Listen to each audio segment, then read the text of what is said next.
If you take a very serious problem like sexual abuse, we've had more calls about sexual abuse from children in the last year than ever before. Well over 13,000. Nearly 500 of those children were under 7. Most of the children who talk to us about sexual abuse are being abused by someone in the family. Only 4% of our calls are stranger abuse. And if those children can't get through to the only help they dare ask, that's the nightmare. And how many more are trying to get through and failing?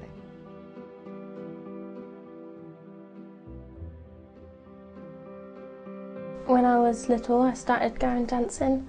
I met 2 boys there. Basically, their dad started getting a bit over-friendly and started to abuse me. I was really confused and I didn't know what was happening. I didn't understand, and I knew it wasn't normal, but I didn't know what it was to go and tell anyone. I kept it to myself and it just kept getting worse.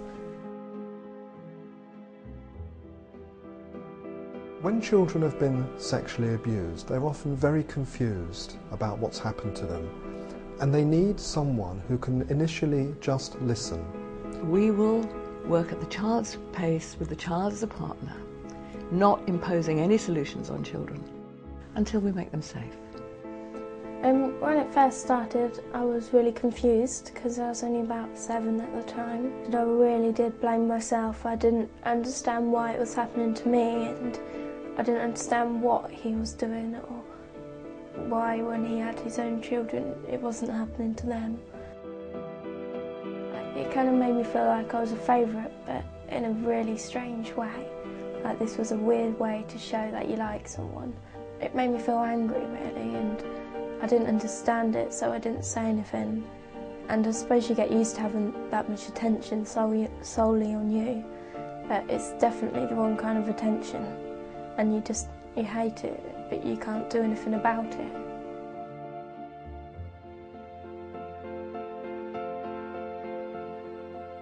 One person that has become a friend of mine is Jo, who really depended upon ChildLine when she was young and had nowhere else to turn. I was abused for about 6 years, and I suppose at first you don't realise anything's wrong. You know, my parents would have this man look after me, or I'd be round at him and his wife's house because my parents were going out, or he'd offer to babysit if my parents couldn't afford to pay a babysitter. I called ChildLine in the first place because I realised that obviously what was happening to me, being sexually abused, was wrong, and that for the first time there was something that I felt I could do about it. I still had to see my abuser, but the main difference was that the abuse had stopped, and I was stronger in myself and able to keep myself safe if put in a difficult situation. I suppose really I felt relieved after that first call. It was obviously daunting and I had decisions to make, but I felt that someone believed me and that there were options available to me to stop the abuse from happening. We know that before ChildLine, many children and young people suffered for a very long time, unable to tell anyone what was going on for them. They may have been sexually or physically abused for months or even years, unable to tell a single person. When I was a young child in the 50s, I was born in 51, and my abuse started probably in 53. You know, there was nowhere for me to go to. I was frightened of him, my father anyway, who abused me. But there was nowhere for me to ring. And it went on from being 3 till I was about 14. He was a bully, he was a big man. You wouldn't answer him back. There was nowhere for me to go to seek help.